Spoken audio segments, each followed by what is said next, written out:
welcome to the Self-Made Book channel. I'm Bianca. And I'm Byron. Today, Byron, Yes, ma'am. I want to talk about an important topic. Mm-hmm. And the broad name of the topic is, you are not a tree. And when I said that to you, you were like, what does that mean? What does that mean? It means that I think some people feel like they're a tree, they're planted, their roots are deep in the UK or wherever they live, whatever territory they're in, and they cannot leave.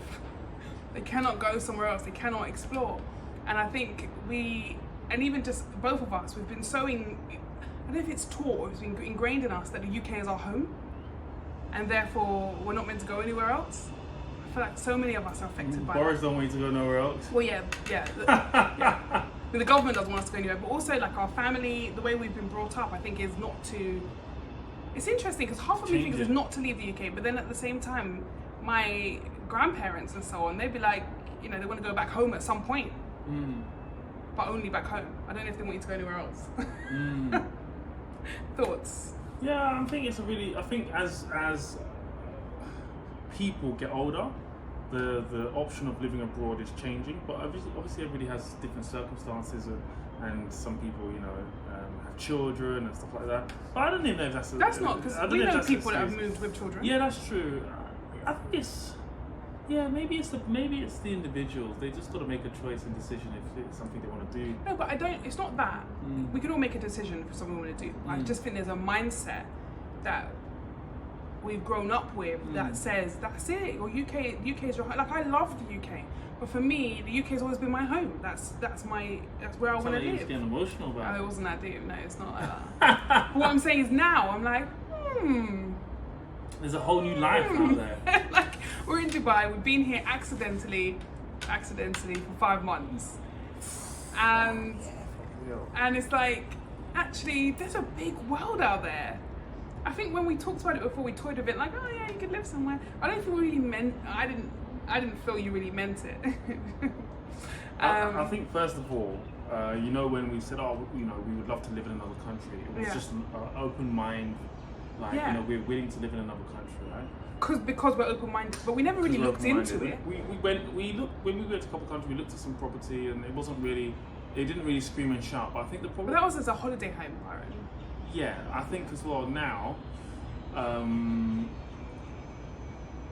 think first of all, just to address this, I don't think a lot of time when you go somewhere and you're like, I wouldn't mind living here, and you go and see some property, you go for a weekend, it's not long enough. Oh, yeah, if you want to go and have somewhere as a holiday home, or you have to spend some real time there. I'm not saying months and months and months. But you need to spend some real time there to really know if you really like it. Which is why I'm super impressed by people who just get a job offer abroad and just go. Yeah, because they didn't even check. They just said, oh, yeah, I've got an offer, so I just came. Like, wow, so that's impressive. I don't. Yeah, we met this young lady the other day, and she was in her early 20s. And I forgot about her. I was talking about the young man we met. But go on anyway, young lady. She was, him so. So she was in her early 20s. Saw a job opportunity on Instagram to work in a bar. She said, when can I start? And he said next week. And she got on a plane, flew out, and she now lives in Dubai. Age 21. Age 21, and I'm like, I never would have had the guts, or gumption, or whatever to do that. Yeah, that's impressive. I think there is so much more. Like going to Sussex, uni was big. A whole hour and a half. And my parents were like, when I proposed Nottingham, they were like, Nottingham? No, you're not going to, not to Loughborough, I think it was uni. And they were like, no, you're not going there. Yeah. So to go to Sussex was big. To move country age 21, that's like. Yeah, I think you're right though in your stance to say that we are not trees. And I think as well in the UK it's like the comfort zone. It's what you know. It's what you know. It's what you're used to. Yeah. You know the rules and the regulations. But then when you look at kind of the lifestyle that, depending on what your job is, even if it doesn't depend on what your job is, because there are jobs around the world, and if we look at just things that we see out here, common jobs, teachers, fitness instructors, personal trainers, tax-free. Accommodation including for teachers, etc., etc. We don't work for the Dubai Tourism Board, by the way, but we just say how our experiences, right? Maybe we need to contact them. Yeah, that's a good shout. Even meeting the army, meeting the army guys. Yes, they were from the US, and they were saying essentially that They're never going back. There's the money they can earn out of the US is I don't even want to know what these guys are earning. Yeah. And they were like, they live in Qatar and... They're living on an army base. Where did they go? Where was the... Kuwait. Kuwait. Yeah, they were going all over, army base, yeah. We're doing technology work. Yeah. And they were just like, yeah, we're not going back. Yeah. What's the point? And I think so many of us have a mindset of we'll do the best we can in the territory we're born in. And there's nothing wrong with that. And I'm not saying that I'm leaving the UK. Clarity, my mum is watching. But what I'm saying is there's so many opportunities, and I think technology has shown us that most of us in most careers can be digital nomads, that we can work. Technology has allowed us to work from home, which technically means we can work from anywhere.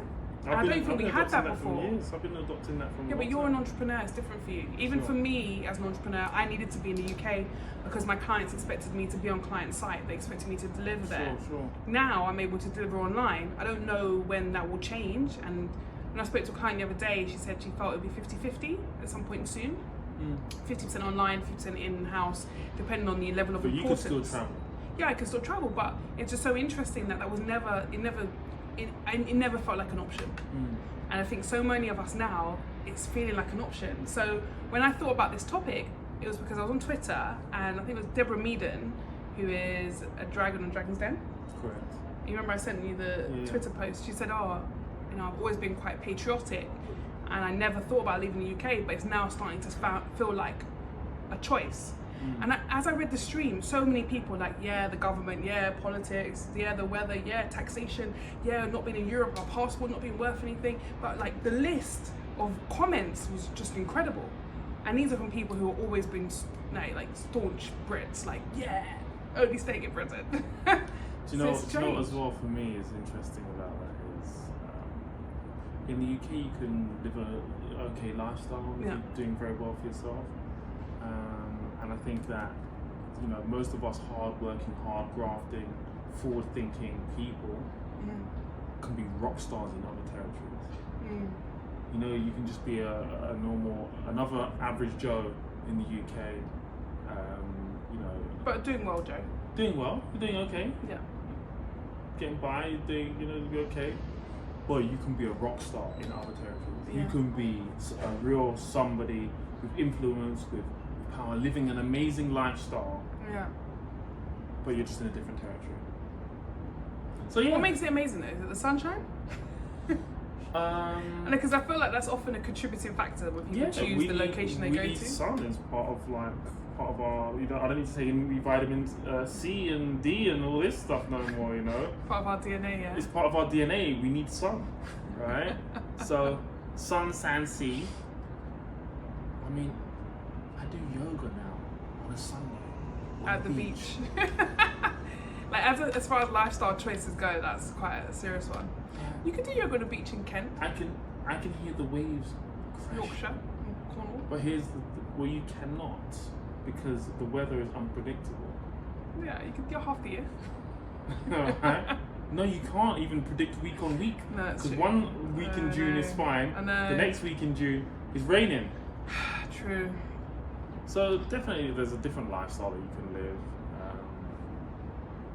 And again, we don't work for the Dubai Tourism Board. I'm saying just different. I'm talking about the world. I'm not talking about Dubai. Yeah. I'm talking about the world in general. And look at some. I have friends in Ghana, in other territories, and they are like, they are crushing it with their careers, their businesses, the lifestyle they're living, and even just health. I think health is so. The stress levels are different. Yeah. But yeah. But it's scary. So you don't have to be a tree.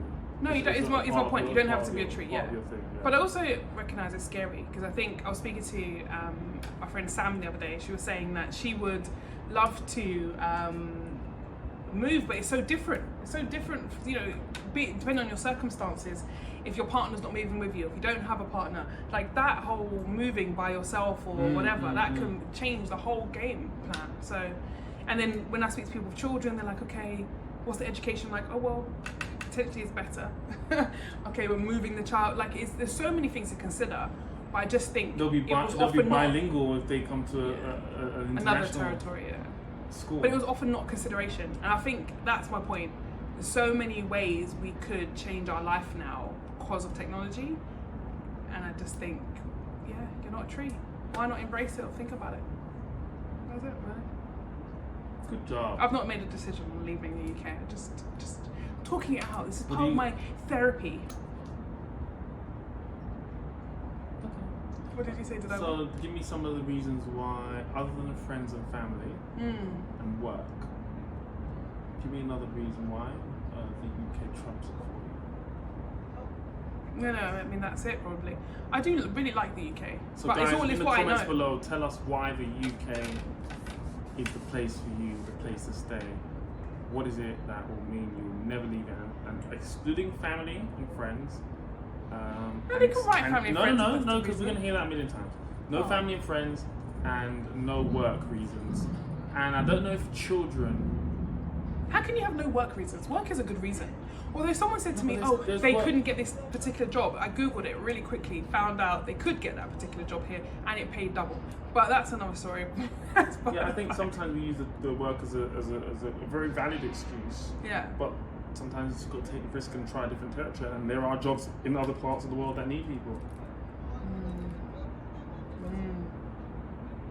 It's interesting. So you can't put the job... can we put the children? Is children? I think you should let them put whatever they want to put. I'm interested to hear what the reasons are because there's good reasons. Maybe we need a pros and cons list. No, because people are gonna give. I'm trying to avoid the stories surrounding health, like parental health.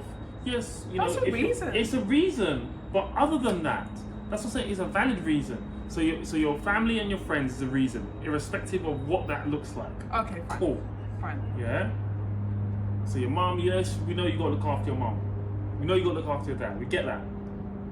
Right? Job. I'm not accepting a job because there's jobs all around everywhere. the world. Yes. Right?